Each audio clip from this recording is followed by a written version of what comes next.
Welcome to another video from Gardening with Jason. Today we're down at the allotment and you can see that's my messy corner. It's quite shady, that corner. Haven't decided what to do with it. Probably going to put some beds in there and plant sort of shade loving plants. However, let's have a look and see what we've been doing. It's a busy time of year, as you know. These beds haven't been used for a year or so and the soil level had dropped right down. So what I've done is I filled them with fresh manure. I know due to all the circumstances this year, I'm not going to be able to plant those. Now we get fresh manure delivered here, so all I've done is filled it full of fresh manure, and that should rot down over sort of the next few months and be ready to plant next spring. What I will do is come autumn, that will be covered, and I will make sure that it's well watered and everything else beforehand, and hopefully that'll be a really nice soil by next spring.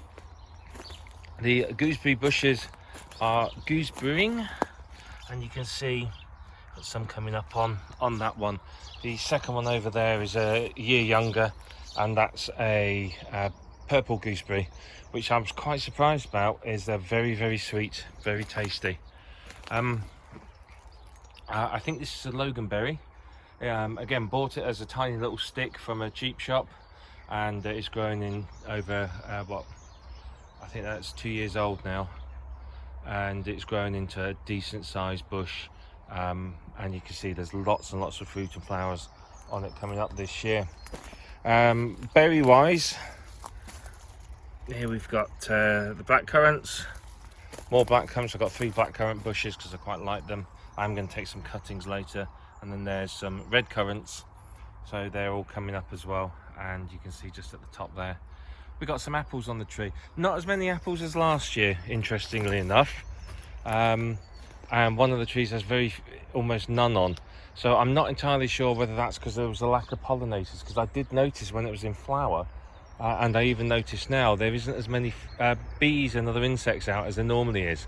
I'm not sure if that's because of the whole COVID-19 thing and the lockdown, whether the beekeepers are vulnerable and have kept the bees in. So there's definitely fewer pollinators around, so when certain things like the squashes flower, I will be hand pollinating those just to make sure. The potatoes all coming up nicely. They've considering I was very late planting them, they've germinated well. I was going to plant them down that end of the allotment where all those weeds are. The potatoes are growing down there before, and there was quite a few problems with diseases and wireworm and various other things, so I was planning on digging all that area over this year, but unfortunately with the whole lockdown I didn't end up doing that, so I had to put the potatoes somewhere, and these beds volunteered, so they're there's another one there, and then there's one more there, so they're coming up nicely, so looking forward to those a bit later in the year. And if we go over this way, I'm about to net these are some brassicas. There's 2 cabbage golden acre, and it's green sprouting calabrese in there, so they need netting. If you grow brassicas, firm them down really well.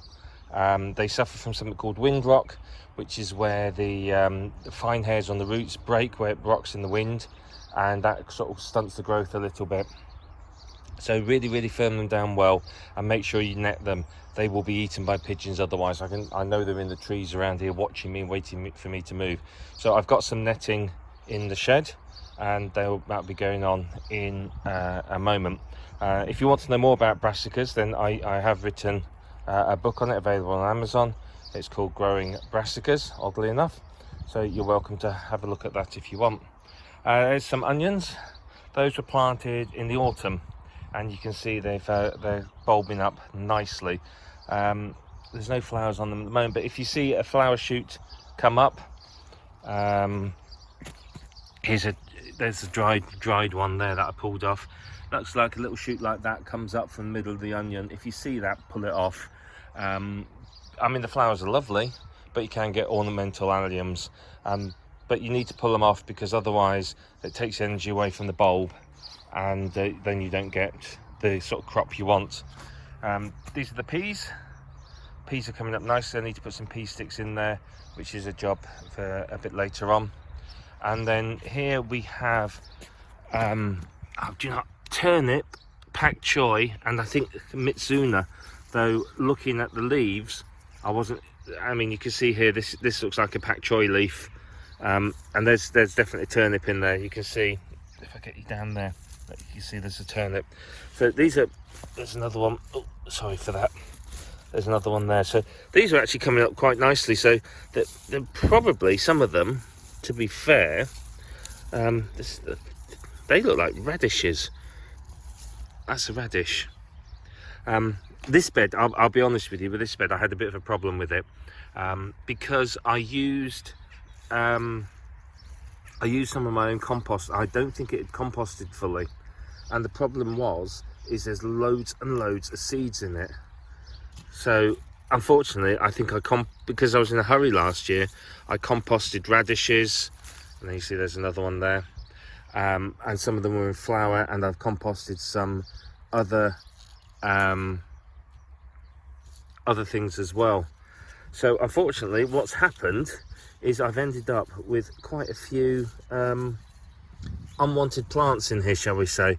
They're not all what I thought they were, and again, look, there's another one there. Yeah, this is the frustrating thing. I try to grow radishes and I plant them and, you know, space them out and look after them. They don't grow. They grow from seeds in my compost and they grow really nicely. It's absolutely typical, isn't it? And you can see there's another one. Look at this, best harvest ever of radishes. Never ever grown radishes so nice as this. And I think all these are radishes as well. Yep, more radishes. And these are all, as I said, they're all self-seeded. Yep. Oh, God, dear. Anyway, I'll come back and do those in a minute. Courgettes. I've only planted 2 this year because we all end up with too many courgettes. And you can see I've spaced them out quite nicely because they do grow quite big. So they will hopefully produce a nice crop of courgettes this year. Over here we've got more turnips, beetroot, and some Swiss chard. You can see the holes in the leaves. These are often caused by flea beetles. So what you can do with those is have a sticky card or something and just run it across the top of the plants, and the beetles will jump off, and then you can catch them. They don't cause too much harm, but they're just more of an annoyance than anything else. This is the garlic that I planted in the autumn, and you can see if we come down here, you can see it's suffering from rust. Unfortunately, it seems to be a constant problem on these allotments, and it's come up every single year. I've had the same problem with rust. It doesn't damage the bulb or make the garlic unusable. It's more unsightly than anything else. So you can see, if I just bring you around here, you can see down there's a good sized bulb. So there's quite a few bulbs on there. They're looking good. They're very, very near to being harvested, so I would suggest I would harvest these in the next week or 2. There's rain due tomorrow, I think, or very shortly, depending on when I upload this. So it's due on Wednesday. This is Tuesday. So I'm not going to harvest them until after the rain's gone, because I do need to dry them out. So I'll take them home and dry them out there. These are more beds. I'd filled them last year, and the compost dropped right down. So again, I quite simply haven't got the time this year to plant them all. So fill them full of fresh manure, and they'll rot down, and they'll be great for next year. This bed was ready, so I've put lavender and chives in there, and some strawberries, in the hope of attracting some pollinating insects, and that's my angelica. Unfortunately, I had my angelica elsewhere, and the wind blew it over. We had some storms several weeks ago, and it blew it over. So I've moved it. It was uprooted, so I had to move it, and I planted it here where it's hopefully a little bit more sheltered by the apple trees, and I'm hoping it will recover. I don't know whether it will, so we'll just have to see. These are more onions. These were planted in the spring, and you can see the difference if you look at them in the size of the bulbs. very, very different in how well they're doing. And these are, and look, talking of pollinating insects, there's a bee on them. Those are my broad beans, again decent, planted in the spring rather than the autumn, and decent germination rate. I mean, looking at the spacing, I think there was maybe one over there that didn't germinate. All the rest germinated just fine. And then on the end here we've got some beetroot, again poor germination rate there. These are summer fruiting raspberries. I've never ever had any luck with these. I've been on this plot for a few years now, and every single year they just produce pathetic small raspberries. They are on the list to be removed. Again, there's another bee. After me saying about pollinating insects, they're starting to appear now. There's several bees on there. And this is the radish, the rhubarb. Again, it's infested with mare's tail. So I've got an awful lot of work to do to try and control the mare's tail, which, as you probably know, is virtually impossible to do. If we go down here, again, these are the grafted apple trees, the heritage varieties. One's a Keswick orange, I think, and I can't remember the others off the top of my head, but they're not produced any fruit this year, again I think due to lack of pollination. But I think I do need to grease band all the trees, because there are some aphid infestations and the ants are farming them. I do have some neem oil at home which I will come and try. I'm calling this my wild garden. Actually it's a raspberry bush. There's raspberries in there, but again they're autumn fruiting raspberries. They produce a good crop, but they're a nightmare because they just spread by suckers and get everywhere. So again, all this is stuff to deal with, and there's a lot of it, unfortunately.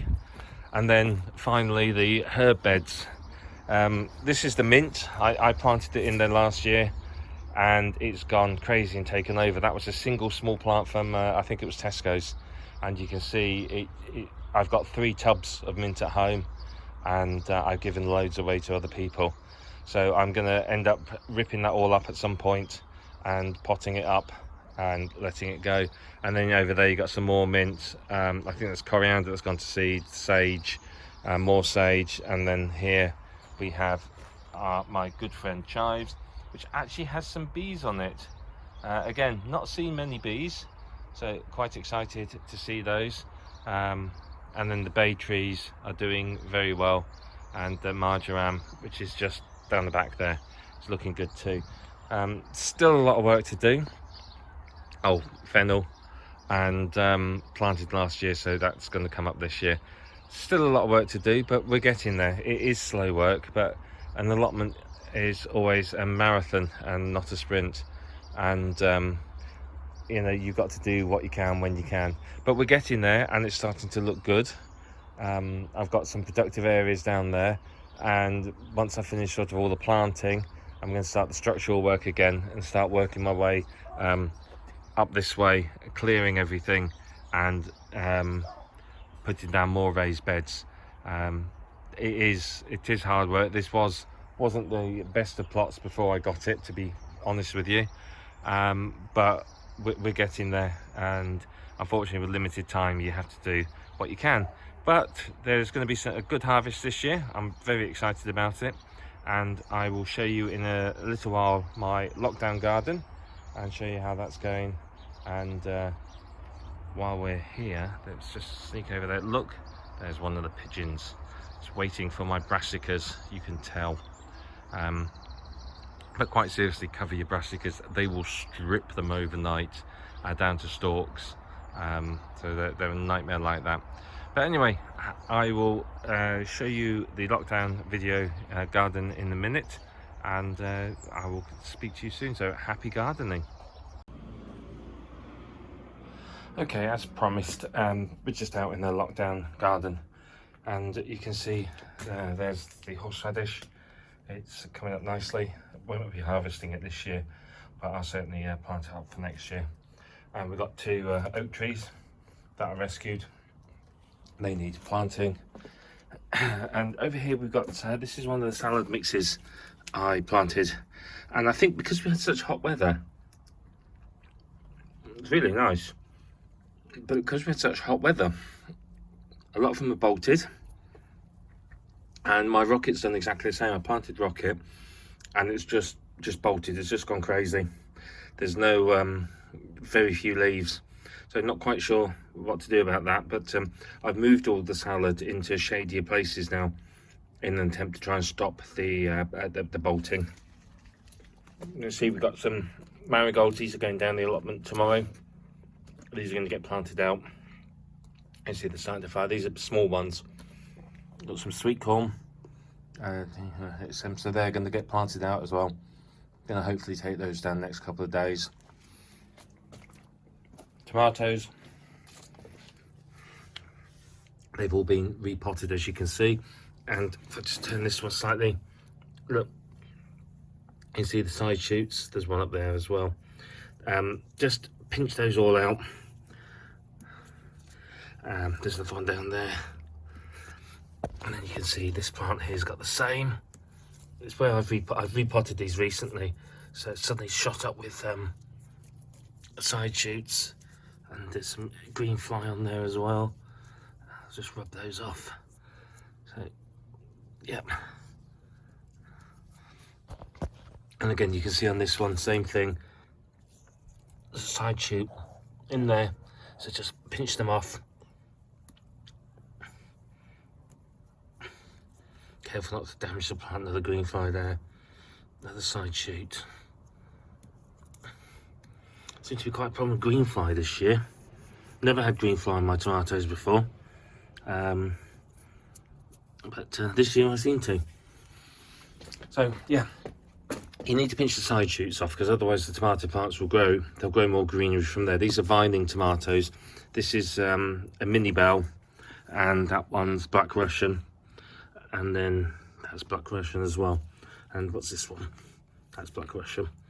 So yeah, you got to pinch the side shoots off, because otherwise what happens is the tomatoes, because they're vining, they'll grow more shoots from those, and you end up with lots and lots of greenery but very, very few fruits.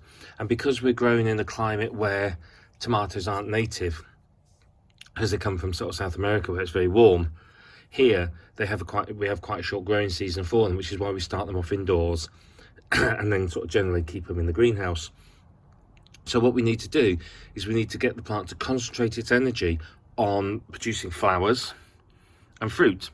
So we let it grow to a certain height, and then we pinch the top off, and that stops it continuing putting energy into the top. But it grows these side shoots from in between the stem and the leaves, and they will grow into full tomato plants. If you do leave some and they grow quite big, pinch them off, put them in water, and they will root, and then you can plant them and you'll get new tomato plants. Obviously you've got to make sure you've got enough of a growing season left for that to happen, but it's a great way of getting extra tomato plants, providing they'll ripen in time.